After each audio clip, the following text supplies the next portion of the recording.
Bienvenue Hicham El Hlou. Merci Rachid, Merci l'invitation. Merci de l'avoir accepté. Avec plaisir. Je rappelle que vous êtes designer et que vous avez été récemment nommé, parce que je crois que c'est le mois dernier, enfin mois d'octobre, exactement. Regional Advisor Africa, à l'Organisation mondiale du design, c'est bien ça? C'est ça, exactement. On va parler de design, parce qu'on va parler de nouvel écosystème, de R&D, innovation, réalité augmentée, c'est ça. Objets connectés. Mais avant ça, on va parler de l'actu et de votre appréciation générale de tout ce qu'il y a dans notre environnement, le manifesteur la loi, une pétition en ligne pour des initiateurs de ce manifesteur la loi qui appelle à la révision du code pénal sur les libertés individuelles. Ça vous inspire quoi, ça? Vous, en tant que écoutez, designer ma foi, c'est important de pouvoir jouir de son esprit, de sa liberté, comme on le souhaite, mais tout en respectant certaines valeurs, parce qu'on a aussi des valeurs en tant que Marocains. C'est des cas de valeurs, c'est quoi, des traditions? Des traditions, mais pas aller au point où interdire aux gens d'être ensemble d'une manière saine. Voilà, donc ça, je trouve que c'est quand même... Quand vous dites d'une manière saine, c'est-à-dire si vous avez une compagne... personnes consentantes aussi. Oui, entre deux personnes consentantes, c'est votre compagne, votre fiancé, il y a quelque chose de sain, vous avez envie de construire demain un avenir, il faut bien se connaître et se fréquenter. Donc quelque chose de sain, c'est de promettre le mariage ou... Pas forcément, non. Non, pas forcément. Quand je dis ça, ça veut dire que c'est dans un esprit... Honnête dans la relation, c'est-à-dire? Oui, moi je suis pour que les gens soient libres et vivent leur vie comme ils l'entendent. Voilà, donc après tout, je trouve que Est-ce que le designer Hicham El Hlou va apposer sa signature sur la pétition qui est en ligne et qui appelle à la réforme du code pénal ou pas? Je pourrais le faire, oui, bien sûr. Je suis un intellectuel, donc un intellectuel... Est-ce qu'on peut dire dans l'info en face qui reçoit aujourd'hui Hicham El Hlou que Hicham El Hlou prend l'engagement d'apposer sa signature sur je soutiens les libertés individuelles parce que je tiens à ce que les gens soient libres. Mais je tiens aussi à ce que la liberté soit aussi cadrée. Parce que la liberté, ça ne veut pas dire non plus anarchie, faire n'importe quoi. Je veux dire, on est consentant dans ce qu'on fait. C'est-à-dire qu'il faut qu'on soit libre et responsable, ce que vous voulez dire. Et responsable, voilà, c'est ça. Quand je dis des valeurs, ça veut dire qu'on a quand même nos valeurs en tant qu'humains, sans être forcément marocain. Mais je suis complètement d'accord qu'on puisse jouir... Faites attention, ça fait 2 fois que vous employez le mot jouir. Vous mettez les guillemets en fait. Non, c'est entre guillemets. Non, ça veut dire complètement être libre de soi et vivre sa vie, quoi, tout simplement. Et d'assumer ses actes. Et d'assumer ses actes. Parce que je rappelle aussi qu'on a un problème de bébés abandonnés. Ah ben ça, par contre, ça c'est très grave. C'est aussi peut-être c'est la conséquence aussi directe de cette notion de liberté combinée avec l'irresponsabilité. Si on arrive à un point aussi dur, parce que c'est quand même très dur, c'est qu'après, il faut qu'il y ait un écosystème favorable à accepter ce genre de choses dans notre société. Est-ce qu'il y a les infrastructures nécessaires pour faire face à ces problèmes? Qu'est-ce qu'on va faire de ces enfants plus tard? Si on arrive qui c'est qui paye aussi? Qui c'est qui paye? Donc, tout ça, c'est toute une organisation sociale qu'il faut, je pense, bien mettre en place. Hicham El Hlou soutient effectivement l'initiative Manifesteur la loi, pétition en ligne, et il a pris l'engagement en tout cas d'apposer sa signature sur le propos d'un responsable politique. Je vais donner son nom, mais c'est pas son nom qui est important. Aïssa Renouch, patron du RNI, qui était à Milan, une ville que vous connaissez bien, capitale de la mode. Et du design. Bien sûr. Et lui, il était pas pour la mode et le design, a priori, il était à Milan pour rencontrer des Marocains du monde, donc qui résident en Italie. Et dans son discours, toujours le discours de responsable politique, il a dit, je vais dire entre guillemets, que les Marocains mal élevés, impolis, il faut les rééduquer.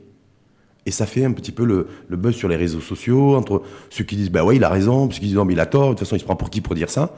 Vous, en tant que designer, qu'est-ce que ça vous inspire? Écoutez, je peux être un individu mal poli. En tant que citoyen lambda comme vous, comme monsieur le ministre ou quelqu'un d'autre, quel qu'il soit, nous sommes tous des citoyens égaux. Si quelqu'un se comporte mal au volant, je vais dire, il est mal éduqué, celui-là, il faut vraiment revoir son éducation. Voilà, parce qu'il y a beaucoup d'incivisme, notamment Casablanca, on a un lot toute la journée d'incivisme et de maléducation, mais c'est pas possible, c'est tout juste invivable. Il y a rien de méchant de dire ça, c'est quelque chose qui est tout simplement simple. Pourquoi? Parce que nous le répétons, nous, toute la journée. Et le fait que ce soit un responsable politique qui le dise, ça prend des... Parce que puisqu'il est responsable politique, il est connu, il est sous les spotlights, donc on a envie de dire des choses dans tous les sens. Mais nous-mêmes, en tant que citoyens, même moi en tant que leader d'opinion dans mon domaine, Si je le dis, peut-être qu'il y en a certains qui disent pourquoi il l'a dit, pourquoi il se prend. Mais si nous, en tant que citoyens, tous les jours dans notre voiture, on voit de 8h du matin à 8h du soir, rien que ce qu'on subit au volant, on va le dire. Et on le dit toute la journée. Et on ne se fait pas lyncher forcément sur les réseaux sociaux. Sauf si on est une personne. Il y a beaucoup de gens que je connais, des amis, qui se disent, on a marre. Il y a même un groupe qui s'appelle Save Casablanca. On en apprend tous les jours sur les posts. Ce qu'on voit, les aberrations qu'on voit à Casa, c'est tout juste hallucinant. Je veux dire, moi, il n'y a rien de méchant à dire ça. Pour vous, il n'y a rien de méchant. Non. Et par rapport, toujours rester sur les réseaux sociaux, par rapport à la chanteuse qui, elle, c'est violent sur les réseaux sociaux. On lui remet un drapeau, elle était en train de chanter sur scène. J'ai vu la vidéo, elle l'a mis sur son bras, donc c'est un peu violent, quoi. Moi, je la soutiens totalement, parce qu'elle fait partie d'une des grandes ambassadrices. Et humblement, à mon niveau aussi, je suis un des ambassadeurs. On contribue tous dans la mode, dans la chanson, dans beaucoup de domaines, à contribuer à faire briller notre étoile. Et je trouve que c'est un peu violent. Et comment vous expliquez qu'aujourd'hui, en 2019, bientôt 2020, parce qu'on va parler aussi du nouveau modèle de développement, parce qu'il y a suite à la première sortie médiatique d'ailleurs Cheikh Ben Moussa, le président, qui ait des réactions aussi violentes et aussi hostiles à l'égard d'une personne, en l'occurrence d'une chanteuse et d'une artiste comme sur les réseaux sociaux, pour un drapeau qu'elle aurait jeté, qu'elle n'a pas jeté. Je trouve qu'à un moment, je vois qu'il n'y a pas la juste mesure. Ce qui est un petit peu dur dans les réseaux sociaux, c'est que les gens, des fois, se lâchent. Ils n'ont pas le juste milieu. Ça veut dire qu'on est là dans la surenchère, ça s'énerve et c'est des mots et c'est des propos. C'est l'expression de quoi? C'est l'expression de. Je ne sais pas. Franchement, j'en sais rien. Malaise, on s'apprécie pas soi et donc je ne sais pas. Alors que c'est quelqu'un de très talentueux que je connais. On est même allé. De très populaire aussi. Très populaire, de très talentueuse que je connais parce qu'on est même allé à l'école ensemble. D'accord, c'est une copine d'enfance. Ouais, on était ensemble là, dans une période de notre vie à l'école. C'est quelqu'un que je connais personnellement, qui est adorable, qui est quelqu'un de très, et puis qui est très patriote. Donc, c'est des propos, j'ai même vu son post sur sa page officielle que j'ai soutenue. À un moment, il faut arrêter ça va devenir du lynchage, limite, un peu dangereux, quoi. Ça sert strictement à rien. Vivement le changement de modèle? Vivement le changement de certaines mentalités, je pense. Et ça peut venir, vous pensez que Cheikh Ben Moussa et les futurs membres de la commission spéciale en charge de la rénovation du nouveau modèle vont pouvoir avoir une recette magique pour changer les mentalités, parce que les changements de mentalité, ça demande du temps. Je crois pas en la magie, même si ça fait rêver des fois. Il y a des très beaux spectacles. On dit que les designers ont un pouvoir magique. Oui, de faire de l'utile du beau et de faire de l'esthétique de la fonction. Quand on est sur du pragmatisme. Donc il y a une dimension un petit peu déjà, magique aussi. C'est son excellence. Donc Cheikh Ben Moussa, c'est quelqu'un de très pragmatique. C'est quelqu'un qui a un excellent parcours. J'ai lu sur lui. Je sais que c'est quelqu'un de brillant, mais après moi personnellement à mon niveau sur une partie complètement bénévole parce que je suis quelqu'un de totalement engagé de par toutes les actions que je mène en étant même en ayant élu de 2017 à 2019 en tant que membre du conseil d'administration de l'Organisation mondiale du design, parlant de gens ici au monde, vous êtes pas payé à titre bénévole. Vous n'avez pas été payé. Même mes billets d'avion, je les prends en charge. Vous êtes éventuellement un candidat non, je sais pas. Open mind pour rejoindre cette commission parce que c'est un comité d'experts entièrement bénévole. De patriotes engagés, non, qui ont un patriotisme. Moi, je dis, j'aime bien le mot de patriotisme non mal placé. Non, moi, j'ai un patriotisme bien placé. C'est-à-dire, je fais les choses par amour du pays, mais d'une manière complètement des fois spontanée. Mais vous arrivez aussi à gagner votre vie. Oui, j'ai mon agence de design, j'ai mes projets. Je voulais pas je bataille pour tout, comme tout le monde, pour faire avancer mon entreprise. Et vous n'êtes pas pistonné, vous n'avez pas de réseau particulier. J'ai peut-être un nom, malheureusement, les gens, certaines personnes sont encore dans cette mentalité, Hada Aslo Fessi, Hada Aslo je sais pas quoi. Non, moi vous, c'est pas votre cas. On m'a donné un cadre pour pouvoir étudier, j'ai étudié. Mais depuis que je suis sorti des études, j'ai dû me frayer mon chemin tout seul.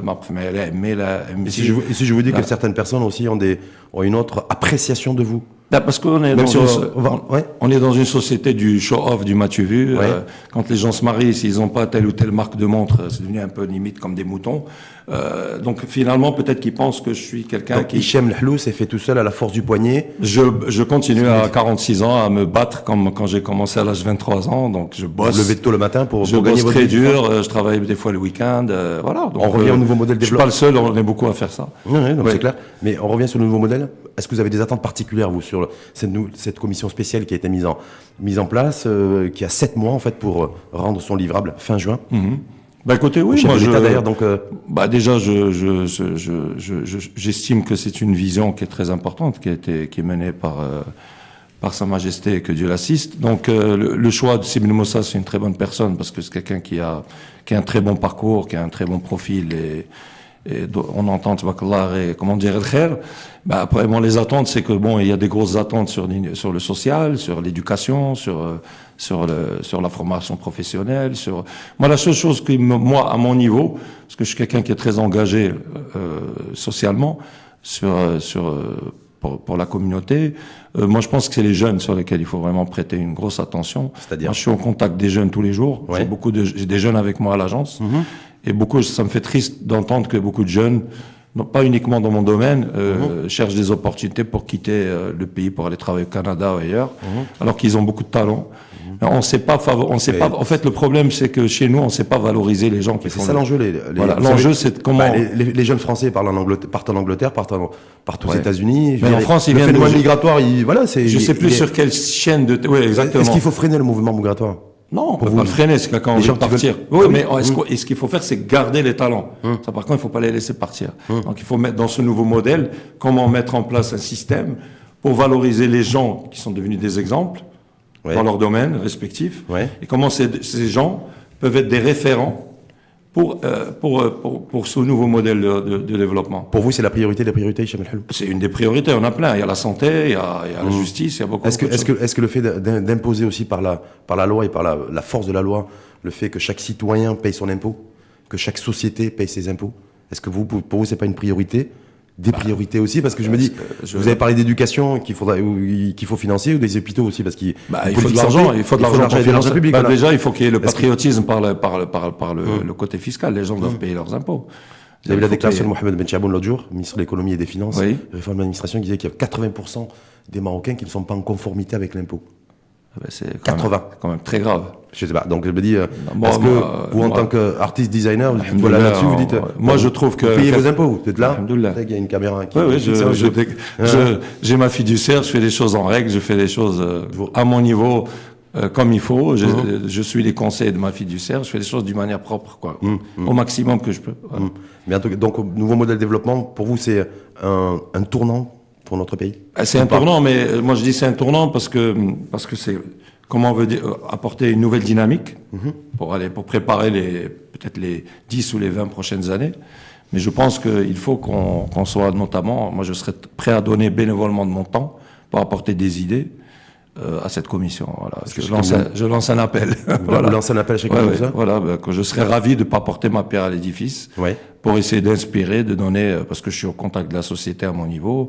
Je voyage beaucoup dans le monde, je suis au contact d'organisations dans le monde entier, je donne des conférences dans plein de pays, et je sais, je suis marocain avant tout, et je sais ce qui se passe. Ceux qui vont vous écouter, ceux qui vous écoutent et ceux qui vous écouteront, parce que nous on a cette capacité avec les podcasts en ligne de pouvoir consommer et d'écouter de l'info en face quand on veut et quand on le souhaite, et qui se diraient, après avoir entendu ce que vous venez de dire, ah, mais en fait, il est vraiment opportuniste. C'est ce qu'on pensait de lui. Ah ben non, mais il y en a qui pourraient dire ça. Mais oui, mais quelqu'un il est là, il est invité à une émission de débat sur l'info en face. Non, parce qu'aujourd'hui, et il en profite il dit il en profite entre guillemets.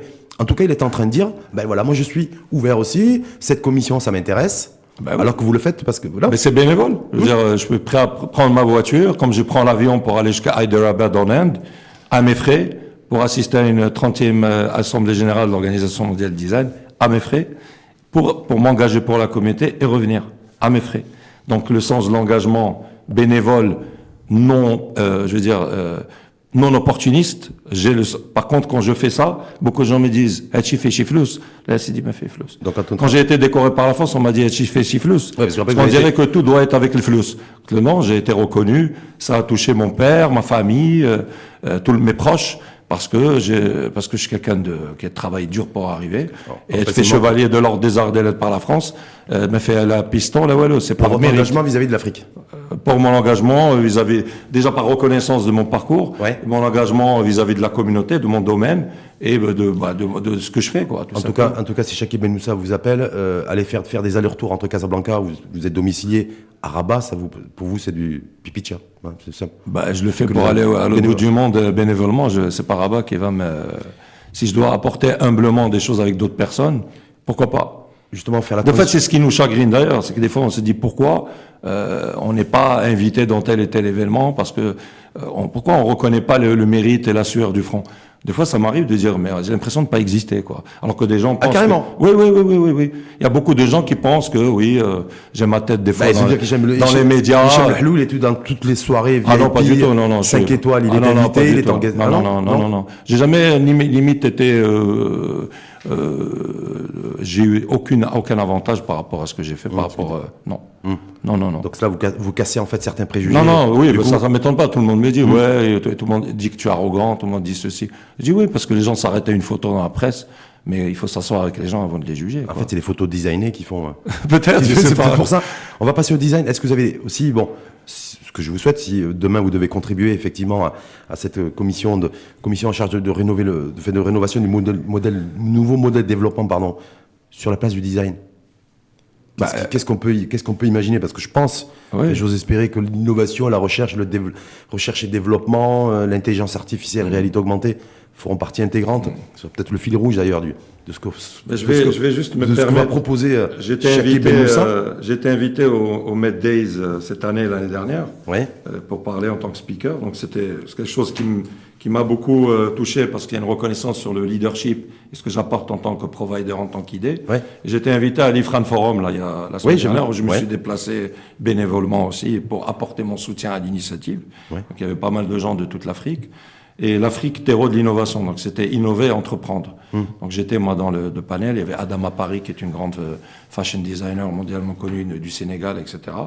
Donc en Afrique, le train de l'innovation est en marche et a fait un grand chemin, comme certains pays comme le Kenya, le Mozambique, le Rwanda, du commerce, du transport, en passant par l'agriculture. Tous les secteurs sont touchés. L'indice mondial d'innovation, GII, dans son dernier rapport en 2010, classe les pays qui surperforment en matière d'innovation par rapport à leur niveau de développement. Parmi le top 20 figurent 6 économies d'Afrique subsaharienne, à savoir le Kenya, le Mozambique, le Rwanda, le Madagascar et l'Afrique du Sud, le Malawi. Où nous sommes, nous n'y sommes pas. Donc, à quoi peut servir le design? C'est un levier d'abord économique. Le design, on parle beaucoup d'innovation dans les forums au Maroc. Non, jamais le mot design est cité. Jamais.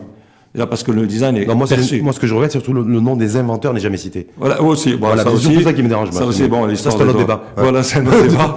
Donc, design n'est pas cité parce qu'on pense que c'est du meuble, c'est de la déco uniquement. Alors que ça part aussi dans ce secteur de l'industrie du meuble ou de l'artisanat. Parce qu'on parle d'industrie ou de comment utiliser, entre guillemets, utiliser le savoir-faire pour en faire un levier économique, pour créer des emplois, dynamiser des savoir-faire. Ça, c'est le secteur de l'artisanat. Mais le design est avant tout un levier économique.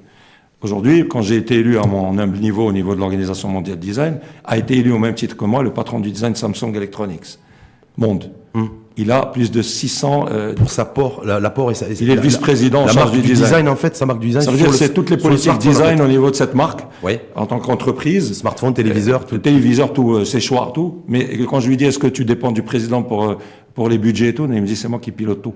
J'ai entre 600 et 1000 designers, ingénieurs sur ma coupe, sur 3 bureaux. Un pays où il n'y a pas de pétrole, il n'y a rien.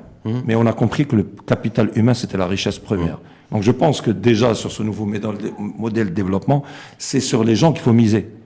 C'est pas... Vous savez, Samsung, c'est la Corée, c'est Corée du Sud. Oui, Corée du Sud. Le premier poste de dépense du fonctionnaire le mieux payé en Corée du Sud, vous savez qui c'est? Non. C'est l'enseignant. Voilà.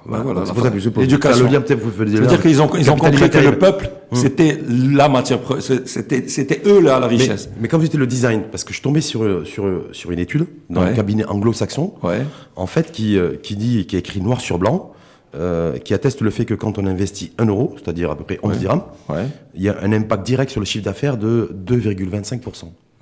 Non, voilà. Donc pourquoi on n'a pas compris ça, nous? Parce que est-ce que c'est parce qu'on produit pas suffisamment? Non, c'est qu'on ne veut pas écouter. On ne veut pas écouter. On ne veut pas écouter.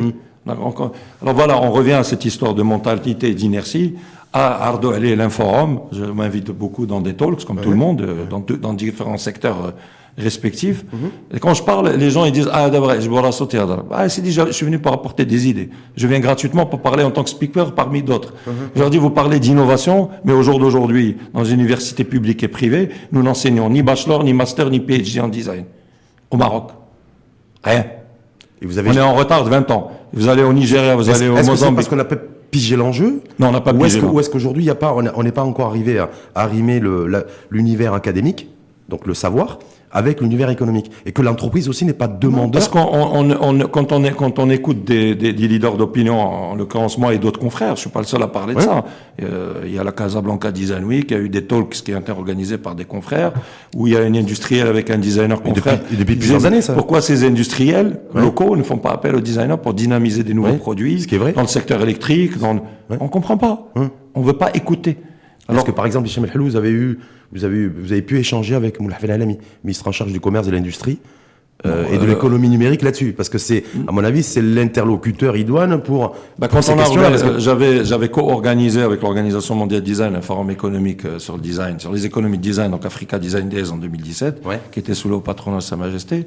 Donc à l'époque, le ministère de l'Industrie m'a contacté pour me demander, qu'ils étaient à l'écoute, etc. Donc il y a une écoute, mais on n'est pas. Ça c'était il y a combien de temps? En 2017. Voilà. Là, on est en 2019, ça fait 2 ans. Non, ils vous ont toujours pas appelé.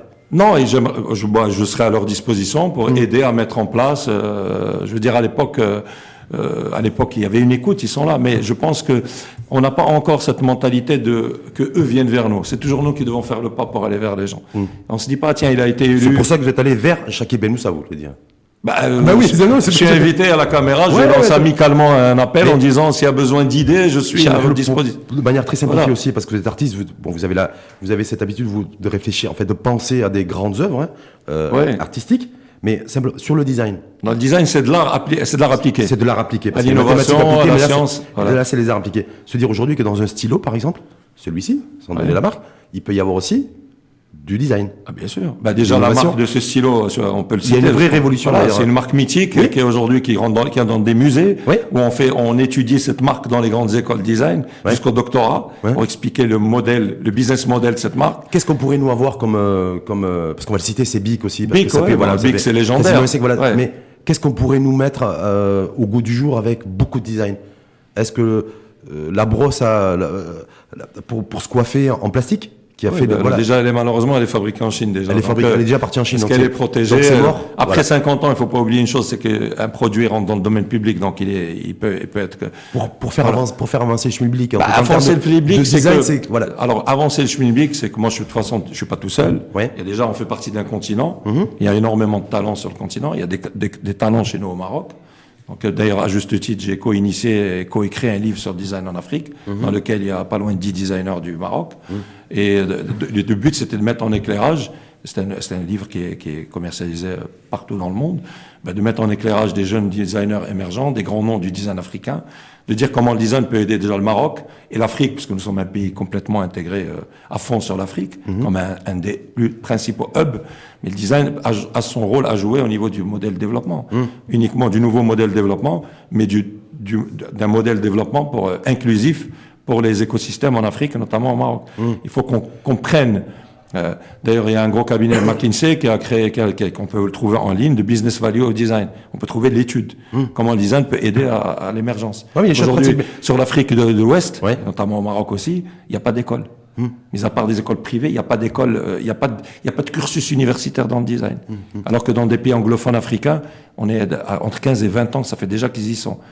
Voilà. Donc, comment aujourd'hui la formation, comment le design peut aider à faire dynamiser l'innovation au Maroc, comment il peut dynamiser l'industrie, comment il peut dynamiser l'artisanat, comment le design peut aider au nouveau modèle de développement. L'artisanat, c'est par exemple, parce que je crois que vous l'avez fait d'ailleurs, réinventer la théière.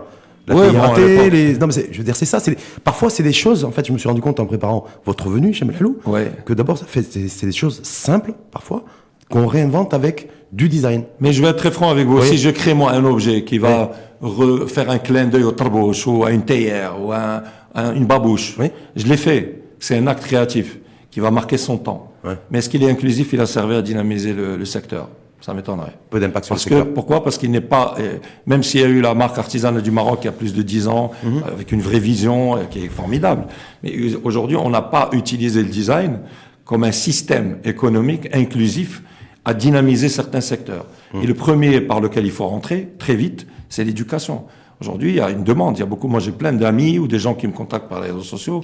Bonjour Monsieur Hulot, j'aimerais bien faire des études, qu'est-ce que vous me conseillez, etc. Je réponds comme je peux à beaucoup de messages. Il y a des jeunes qui m'écrivent, qui me suivent, etc. Donc aujourd'hui... Qui vous suivent, mais lorsqu'on a des secteurs aussi économiques prioritaires, parce que pour ces jeunes-là qui veulent effectivement faire l'apprentissage du design, c'est très bien, mais après il faut des débouchés aussi. Oui, il faut des débouchés. Donc les priorités mais aujourd'hui, c'est par exemple, je prends le secteur de l'hôtellerie. Oui. C'est un secteur qui est quand même très important. Il y a beaucoup d'hôtels qui se font. Oui. Un hôtel à lui seul, quelle que soit sa taille, c'est un écosystème. Il y a tout un tas de métiers. Différents métiers. Mais quand la plupart du temps, ce ne sont que des compétences étrangères qui sont en charge de faire le design de ces hôtels. Pourquoi on met pas en avant les gens qui ont fait leurs preuves, qui peuvent prendre sous leur coupe des jeunes pour travailler, pour créer une équipe multidisciplinaire et mettre notre talent, le mettre en œuvre. Vous appelez à la priorité nationale, vous? Non, pas uniquement. On est un marché ouvert, tout le monde est bienvenu. Mais on peut quand même, il faut encourager les talents. Il faut encourager nos talents. Il faut mettre en place déjà des écoles et des centres d'apprentissage. Voilà, c'est ça. Mais sur un secteur comme l'automobile, par exemple, parce que je vois aussi, et c'est pas vous que je vais le dire, le design a toute sa place dans tous les nouveaux véhicules, toutes les grandes marques internationales. Bien sûr. Voilà, il y a un gros investissement qui est fait au niveau du design, du relooking et autres. Est-ce que nous, secteur automobile, chez nous, c'est un secteur dynamique, en tout cas émergent, qui tend à se développer. Est-ce qu'il y a quelque chose à faire? Est-ce qu'il y a des choses que vous faites dans ce sens? Écoutez, simplement on reçoit et on accueille des grandes marques. Non, j'ai travaillé par exemple sur la ligne à grande vitesse. J'ai intervenu sur les grosses gares qui ont été faites par des architectes marocains de grands talents. Donc j'ai intervenu sur des espaces donnés en tant que designer. Donc j'avais été consulté, donc j'ai gagné la consultation. Non, sur l'aménagement. Ça peut être intéressant pour répondre à votre question. Ça serait bien de voir dans les partenariats que nous avons au niveau industriel pour le train à grande vitesse, donc le TGV, ou demain les voitures et tout. Pourquoi ne pas mettre à contribution des designers aussi bien marocains qu'africains? C'est pour ça que je pose la question. Pour essayer de participer à l'élaboration, ne serait-ce qu'intérieure, parce que c'est du design industriel, l'élaboration du design des sièges, des porte-bagages, comment appréhender l'espace, les objets connectés. Donc, il y a des choses à faire. Bien sûr qu'il y a des choses à faire. Mais moi, ce qui m'interpelle, c'est ça doit être une vision. Mais il y a eu un plan d'accélération industrielle qui a été initié depuis quelques années déjà et que les designers ne sont pas dans la boucle. Je comprends pas. Il y a des petites frappes chirurgicales. Quelques-uns que nous sommes interviennent sur des secteurs, mais ce n'est pas intégré comme une vision stratégique, comme étant un levier pour le nouveau modèle de développement. Merci en tout cas à vous. Merci Rachid. Merci beaucoup. Bonne journée, bonne continuation dans tout ce que vous entreprenez. Merci beaucoup, c'est gentil. Et belle journée à vous. Merci également.